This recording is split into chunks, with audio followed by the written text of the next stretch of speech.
जय हिंद बच्चों, क्या हाल चाल। उम्मीद करते हैं आप सभी लोग दुरुस्त चुस्त तंदुरुस्त होंगे। तो बेटा जी, आज हम इस वीडियो में बात करने वाले हैं क्लास 10 के एनसीईआरटी के मैथमेटिक्स में, जिसमें हमारा चैप्टर नंबर 9 चल रहा था, जिसका नाम है एप्लीकेशन ऑफ ट्रिग्नोमेट्री। ठीक है, इसमें हम एक्सरसाइज 9.1 का सॉल्यूशन कर रहे थे। आज हमारे इस एक्सरसाइज का डे एंड होने वाला है, खल्लास फिनिश करेंगे अपन लोग इस एक्सरसाइज को। आज हम इस एक्सरसाइज के last question number 15 and question number 16 की बात करने वाले हैं। तो आइए क्वेश्चन नंबर 15 की बात करते हैं, ज़्यादा वीडियो को बड़ा ना करते हुए आइए क्वेश्चन नंबर 15 को देखते हैं। इंग्लिश में यहाँ लिखा है, हिंदी पे स्क्रीन पे आपको उधर साइड में नीचे शो हो रहा होगा, तो उसको पढ़ जरूर लीजिएगा हिंदी मीडियम वाले बच्चे।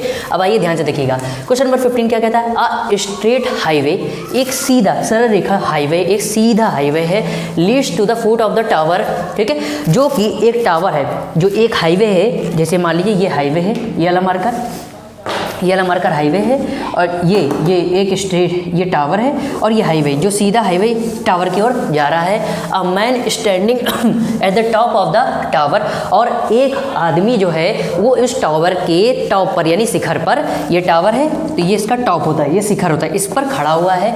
ठीक है, और of the tower observe a car eight an angle of depression 30 degree, और उस टावर के ऊपर, उसके शिखर पर, उसके टावर के टॉप पर खड़े होकर एक आदमी जो है हाईवे पर चलती हुई कार को देख रहा है। और वो ऊपर से जब देखता है, जब ऊपर से नीचे की ओर देखते हैं तो क्या कौन सा एंगल बनता है, एंगल ऑफ डिप्रेशन, जिसे हिंदी में बोलते हैं अवनमन कोण। और वहाँ क्वेश्चन में बता भी रखा कि एंगल ऑफ डिप्रेशन बनना है कितना डिग्री का, 30 डिग्री का। Which is approaching to the foot of the tower with a uniform speed, और वो जो कार है वो एक नियत चाल से चल रही है, टावर की ओर बढ़ रही है। ठीक है, 6 सेकेंड्स लेटर, 6 सेकंड के पश्चात the angle of depression of the car is found to be 60 degree. 6 second के बाद जो एंगल ऑफ डिप्रेशन है उस कार का, वो आपका हो जाता है 30 डिग्री से बढ़कर कितना, 60 डिग्री हो जाता है। Find the time taken by the car to reach the foot of the tower this point. तो वो जो 6 सेकंड वाली बाद वाली जो पॉइंट है, उससे टावर तक पहुंचने में कितना समय लगेगा, ये हमें यहाँ पर बताना है। आइए इसका डायग्राम बना लेते हैं, ध्यान से देखिएगा बेटा। सबसे पहले यहाँ पर एक बेटा आपका क्या है, टावर है। ये मान लीजिए ये आपका है टावर। ठीक है, ये आपका टावर हो गया। इसके बाद यहाँ पर इस जगह पर ये कोई कार है। ठीक है, ये क्या है बेटा, ये एक कोई आपकी कार है, मान लीजिए छोटी सी एक बना देते हैं, लेकिन ध्यान रखिएगा आपको एग्ज़ाम में ये सब नहीं बनाना है। ठीक है, चलिए कार छोड़ी, एक बॉक्स बना देते हैं, बॉक्स टाइप का।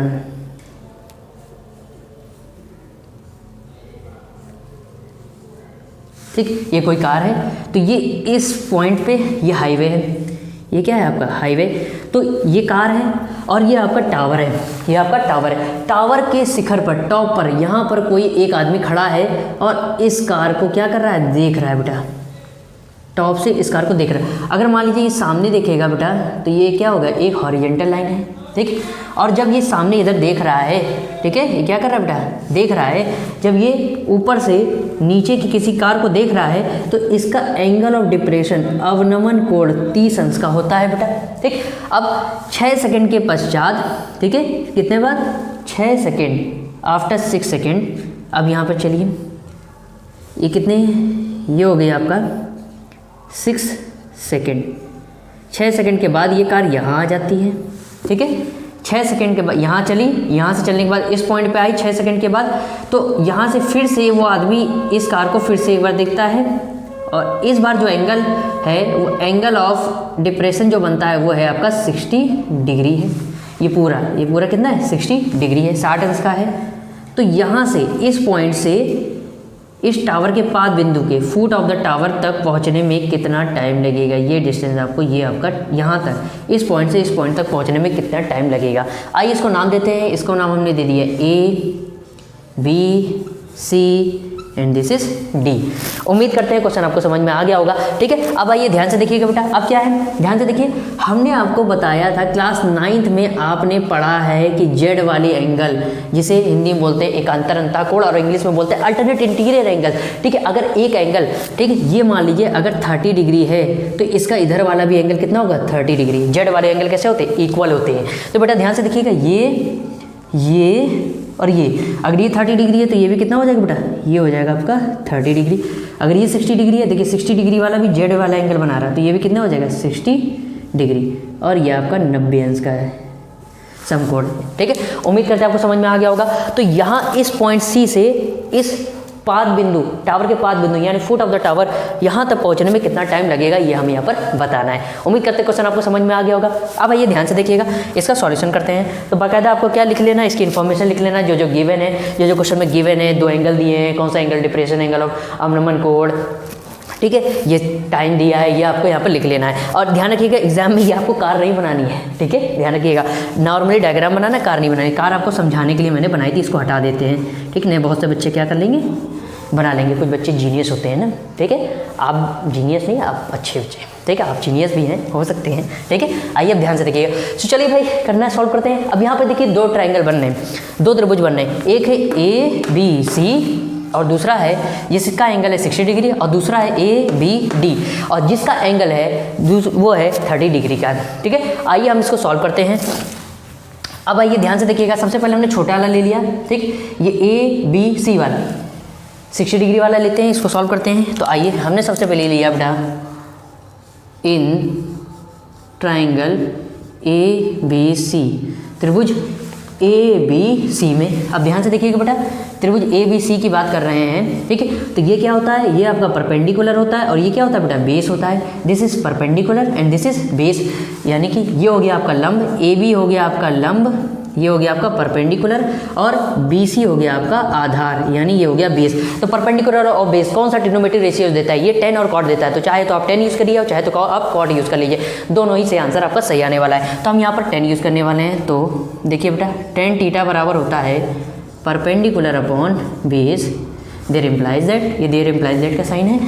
परपेंडिकुलर है आपका बेटा AB अपॉन, और बेस है आपका BC। टीटा यहाँ पर एंगल क्या होगा, ये वाला ले रहे ABC, ये वाला ट्रायंगल ले रहे, तो इसका एंगल है 60 डिग्री। तो टीटा की जगह कितना हो जाएगा एंगल, 60 डिग्री। परपेंडिकुलर है आपका AB अपॉन BC। tan 60 की वैल्यू होती है बेटा √3, then AB upon BC। Cross multiply करा दीजिए, इसके नीचे 1 लिखा जा सकता है, क्रॉस मल्टीप्लाई करा दीजिए, ठीक है। तो आप क्या करेंगे, ध्यान से देखिएगा, इसको इधर भेज दीजिए, तो ये हो जाएगा √3 BC। 1 का इसमें कराएंगे कितना हो जाएगा AB, ठीक है। ये हो गया आपका, इसको अभी एज इट इज लिखा रहने दीजिए, और चाहे इसको आप फर्स्ट मान लीजिए, क्वेश्चन नंबर फर्स्ट दे दीजिए। अब आइए नेक्स्ट सेकंड ट्रायंगल की बात करते हैं, इसको रफ कर देते हैं। अब सेकंड ट्रायंगल है आपका, हमने ABC ये वाला त्रिभुज तो सॉल्व कर लिया। अब सेकंड ट्रायंगल ABD की बात करते हैं। इसके में ट्रायंगल में एंगल आपका अब चेंज हो जाएगा, एंगल 30 डिग्री का हो जाएगा। तो इन ट्रायंगल ABD में बात करते हैं बेटा। आइए तो ABD में ध्यान से देखिएगा, ये क्या होता है, ये आपका परपेंडिकुलर और ये B से लेकर D तक ये क्या है, बेस, ठीक है। तो AB आपका लंब हो गया और B से लेकर D तक आधार हो गया। तो tan थीटा बराबर होता है बेटा, आप चाहे तो कॉट भी यूज़ कर सकते हैं। tan थीटा बराबर होता है बेटा परपेंडिकुलर अपॉन बेस। तो परपेंडिकुलर अपॉन बेस तो समझ ही गए, डायरेक्ट वैल्यू रख दें। परपेंडिकुलर है आपका AB अपॉन बेस क्या है, बेस है आपका B से लेकर D तक, B से लेकर D तक। अब एक चीज़ और बता दें आपको बेटा, चूँकि BD, देखिए बेटा B से लेकर D में, B से लेकर D में, ये B से D में है तो ये 2 पार्ट में ब्रेक हो रहा है, 2 पार्ट में टूट रहा है। पहला B से C तक और फिर C से D से। तो BD को आप ये लिख सकते हैं BC प्लस CD, इन दोनों पार्ट को ऐड करके ही तो आपका क्या बना है, B से लेकर D तक लाइन बनी है। उम्मीद करते समझ में आ गया होगा। तो इस BD की जगह हम लिखेंगे BC प्लस CD। आइए यहाँ एंगल चेंज कर लेते हैं। थीटा एंगल अब यहाँ पर हो जाएगा आपका 30 डिग्री। तो AB अपॉन BD की वैल्यू कितनी है बेटा, BC प्लस CD, ठीक है। उम्मीद करते समझ में आ गया होगा। इसको हटा दे रहे हैं। अब आइए जगह नहीं बची, इधर कर देते भाई। देखिए भाई tan 30 की वैल्यू कितनी होती है बेटा, 1/√3 बराबर AB upon BC plus CD, BC plus CD। Cross multiply करा दीजिए बेटा, BC प्लस CD को इधर भेज दीजिए। तो ये हो जाएगा BC प्लस CD अपॉन √3 बराबर AB। इसको इधर ही रखेंगे √3 को, इसको उधर नहीं भेजेंगे, बराबर AB। ये एक वैल्यू ये आ गई है, ठीक है। उम्मीद करते समझ में आ गया होगा। ये हो गई अब ध्यान से देखिए, इसको इक्वेशन नंबर सेकंड दे दीजिए। अब क्या करेंगे, ध्यान से देखिएगा, इक्वेशन नंबर फर्स्ट के राइट हैंड साइड में क्या है, A B, equation number second के राइट हैंड साइड में क्या है, ए बी। तो राइट हैंड साइड, जब दो इक्वेशन हो, दोनों की राइट हैंड साइड बराबर हैं, तो उनकी लेफ्ट हैंड साइड आपस में क्या हो जाती है, बराबर हो जाती है। ठीक है, तो इसकी लेफ्ट हैंड साइड मतलब √3 BC और इसकी लेफ्ट हैंड साइड आपस में क्या हो जाएंगी, बराबर, BC + CD। ठीक है, इसके नीचे है √3। अब क्रॉस मल्टीप्लाई करा लीजिए, इसके नीचे 1 लिखा जा सकता है, क्रॉस मल्टीप्लाई करा लीजिए, √3 का √3 के साथ मल्टीप्लाई हो जाएगा तो क्या हो जाएगा बेटा, B3BC 3BC। और 1 का इस पूरे में होगा तो 1 का किसी की भी नंबर के साथ मल्टीप्लाई कराइए, वही नंबर आता है। BC को इधर भेज दीजिए, तो 3BC - BC = CD। 3BC में से एक BC चला गया तो कितना बच गया, 2BC = CD। ध्यान से देखिएगा, हमें ये वैल्यू बतानी है, BC की वैल्यू बतानी है। अब ध्यान से देखिएगा, ये जो BC है, ये जो बेटा BC है, वो इस CD का कितना गुना है। ठीक, CD जो है, अगर हम इसको ये लिख दें, CD बराबर, इसको आप पहले लिख दें और इसको 2BC को बाद में लिख दें। ठीक है, जो CD है, ठीक है, जो CD है, जो BC है, वो CD का 2 गुना है। ठीक है, जो BC है वो CD का कितना है, 2 गुना है। ठीक है, तो आप ध्यान से देखिएगा, BC यहाँ पर DC की वैल्यू आपको दे रखी है, DC या जिसे आप CD भी बोल सकते हैं, CD की वैल्यू कितनी दे रखी है, यहाँ पर देखिए CD बराबर दिया है 6। ठीक, तो इस CD की जगह आप क्या रख सकते हैं बेटा, 6 रख सकते हैं और 2 × BC। ठीक है, 2 इधर मल्टीप्लाई में, इसको इधर भेज दीजिए। ठीक, तो इधर आएगा तो डिवाइड में हो जाएगा बेटा, 2 से 6 को कट किया तो BC बराबर कितना हो जाएगा, 3 सेकेंड। तो B से C तक की पहुंचने में, इस C से B तक, ठीक है, पहुंचने में कितना समय लगेगा, 3 सेकेंड का समय लगेगा। ठीक है, ये हो गया 3 सेकेंड। उम्मीद करते हैं आपको क्वेश्चन नंबर 15 अच्छे से बिंदास फर्स्ट क्लास ज़बरदस्त, ठीक है, समझ में आ गया होगा। तो अपनी कॉपी में नोट्स बनाने के लिए स्क्रीनशॉट लीजिए। फिर नेक्स्ट क्वेश्चन नंबर 16 की बात करते हैं। मैं थोड़ा साइड हट जाता हूँ। ठीक है, सो प्यारे बच्चे, उम्मीद करते हैं जो इससे पहले जो क्वेश्चन बताया गया वो आपको अच्छे से बिंदास फर्स्ट क्लास ज़बरदस्त समझ में आ गया होगा। अब आइए नेक्स्ट इस एक्सरसाइज के लास्ट क्वेश्चन नंबर 16 की बात करते हैं। इंग्लिश में यहाँ लिखा है, हिंदी में आपको नीचे स्क्रीन पर शो हो रहा होगा, तो हिंदी मीडियम वाले बच्चे हिंदी में जरूर उसको पढ़ लीजिएगा। हालांकि मैं हिंदी में पढ़ के बताने वाला भी हूँ। ठीक है, आइए देखिए, the angles of elevation of the top of a tower from 2 points. ठीक है, आइए इसको पढ़ते जाते हैं, उसको करते जाते हैं। ध्यान से देखिएगा, एक टावर दिया है, ये एक टावर हो गया मान लीजिए। ठीक है, इस टावर से the angle of elevation of the top of a tower, ठीक है, ये टावर का टॉप होता है यानी शिखर होता है, from the 2 points at a distance 4 metre. अब 2 पॉइंट है, 2 डिस्टेंस पे, एक है 4 मीटर की डिस्टेंस पर, इस टावर से 2 पॉइंट है, एक की डिस्टेंस है 4 मीटर और दूसरा है आपका 9 मीटर की डिस्टेंस पर है। ठीक है, ठीक, from the base of the tower and is the same straight line it are complementary, prove that the height of the tower is 6 metre. ठीक है, अब ध्यान से देखिएगा, फिर से एक बार क्वेश्चन को पढ़ लीजिए। आइए इसको बनाते हैं। The angles of elevation of the top of a tower from 2 points at a distance 4 metre and 9 metre from the base of the tower and in the same straight line with its are complementary, prove that the height of the tower is 6 metre. अब ध्यान से देखिएगा, एक tower है, tower के पाद बिंदु से कुछ दूरी पर 2 पॉइंट लिए गए। एक पॉइंट है 4 मीटर की डिस्टेंस पर, ये पॉइंट हो गया, इसको यहाँ मिला दिया। ये पॉइंट है आपकी 4 मीटर की डिस्टेंस पर, ये वाला जो है, ठीक, इसका नाम दे दिया हमने ए, इसका नाम हमने दे दिया है बी, इसका नाम हमने दे दिया है आपका सी। तो सी से बी तक की जो डिस्टेंस है 4 मीटर है, और इसके बाद ए बी सी, और इसको नाम हमने दे दिया डी, और डी से लेकर इस बी तक की जो डिस्टेंस है वो है बेटा आपकी 9 मीटर पूरी। ये डिस्टेंस होगी 9 मीटर की हो गई। अब कोई व्यक्ति यहाँ खड़ा है और इस टावर के टॉप को यानी शिखर को देख रहा है, तो इसका एंगल ऑफ एलिवेशन यानी उन्नयन कोण, जब नीचे से ऊपर की ओर देखते हैं तो उन्नयन कोण बनता है, जब ऊपर से नीचे की ओर देखते हैं तो अवनमन कोण यानी एंगल ऑफ डिप्रेशन बनता है। तो एंगल ऑफ एलिवेशन आपका दे रहा है, कहा है बेटा, क्या दे रखा है यहाँ पर, ध्यान से देखिएगा, अभी नहीं बताया गया। इसके बाद इस डी से लेकर ए तक। तो यहाँ पर ये कह रहा है कि इन दोनों जो एंगल है, इन दोनों एंगल का सम क्या बताता है, कॉम्प्लीमेंट्री एंगल बनाता है। अब कॉम्प्लीमेंट्री क्या होता है, जिसे हिंदी में बोलते हैं पूरक कोण, ठीक है। अब यहाँ पर हम बता देते हैं कॉम्प्लीमेंट्री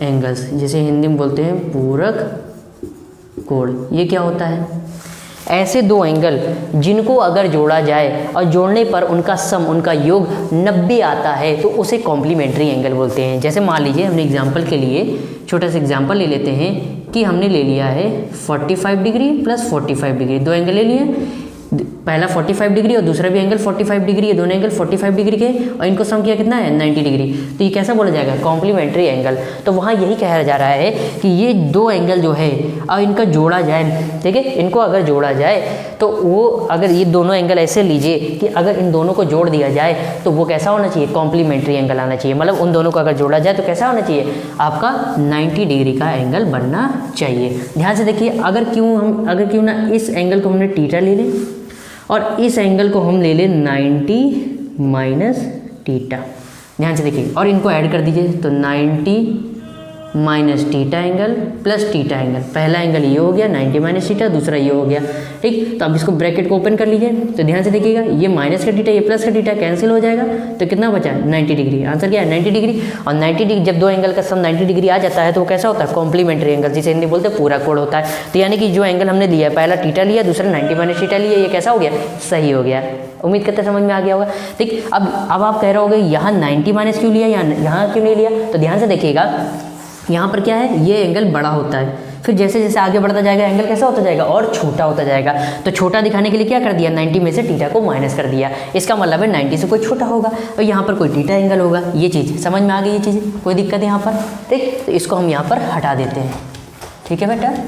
उम्मीद करते समझ में आ गया होगा। अब आइए ध्यान से देखिएगा, अब यहाँ पर आपको कह रहा prove that the height of the tower is 6 metre. यहाँ पर ये प्रूव करके लाना है कि ये जो हाइट है ए बी की, ये कितनी है 6 मीटर, ये आपको प्रूव करना है। आंसर दे दिया कि 6 मीटर हाइट आएगी, अब प्रूव करके आपको यहाँ पर लेके आना है। आइए यहाँ पर हम इसका सॉल्यूशन करते हैं। देखिए बेटा, सबसे पहले सॉल्यूशन करना स्टार्ट करते हैं। सबसे पहले हम कौन सा ट्राइंगल ले लेते हैं, ए बी सी में, ठीक है, छोटा वाला ले लेते हैं। In right angle triangle A B C में, ध्यान से देखिएगा, ए बी सी में ये ए बी क्या है, परपेंडिकुलर, और बी सी क्या है, बेस। ये लंब है ए बी और बी सी क्या है, आधार है। तो लंब और आधार, परपेंडिकुलर और बेस, टेन और कॉट, ये तो दो ट्रिग्नोमेट्री रेशियोज है, ये बताते हैं। तो हम यहाँ पर 10 यूज़ करने वाले हैं, आप चाहे तो कॉट भी यूज़ कर सकते हैं। तो 10 थीटा बराबर, एंगल आपका क्या है, एंगल आपका है थीटा ही है, ठीक है। तो थीटा बराबर क्या होता है, परपेंडिकुलर अपॉन बेस बराबर, परपेंडिकुलर कितना है बेटा, परपेंडिकुलर है आपका ए बी, यानी लंब ए बी है, और आधार कितना, आधार है आपका बी सी। 10 थीटा की जगह आपका 10 थीटा ही रहेगा। 10 थीटा बराबर ए बी आपकी निकालनी है, वो एज इट इज रख दीजिए, और बी सी आपका दे रखा है कितना, 4 दे रखा है, ठीक है। ये आ गया, ये वैल्यू आ गई, इसको एज इट इज आप रख दीजिए। ये क्या हो गया, इसको फर्स्ट मान लीजिए। अब सेकेंड ट्राइंगल ले लीजिए, in triangle A B D में, ए बी डी में, ए बी डी में, और इसका एंगल क्या बनना है, इसका कोण बनना है 90 माइनस थीटा डिग्री। तो आइए बेटा यहाँ रख देंगे। ये क्या होता है, ए बी आपका परपेंडिकुलर है और बी से लेकर डी तक, बी डी क्या है आपका बेस, आधार है। तो परपेंडिकुलर और बेस 10 और कॉट दो ट्रिग्नोमेट्री रेशियोज बताते हैं। आप चाहे तो 10 यूज़ कर लीजिए, आप चाहे तो कॉट यूज़ कर लीजिए, दोनों से आंसर आपका सेम आएगा, ठीक है। तो मैं यहाँ पर 10 यूज़ करने वाला हूँ। 10 थीटा बराबर क्या होता है, परपेंडिकुलर, परपेंडिकुलर है आपका ए बी अपॉन बेस कितना है, बेस है बेटा देखिए बी से लेकर डी तक, बी से लेकर डी तक। तो बेटा जी देखिए 10 थीटा बराबर होता है A B upon B D, और थीटा की जगह आपका एंगल है इसमें, इस ए बी डी ट्राइंगल में 90 माइनस थीटा, तो थीटा की जगह एंगल हो जाएगा 90 माइनस थीटा। अब ध्यान से देखिएगा, ए बी आपको निकालना है, ए बी की वैल्यू आपको नहीं दे रखी है।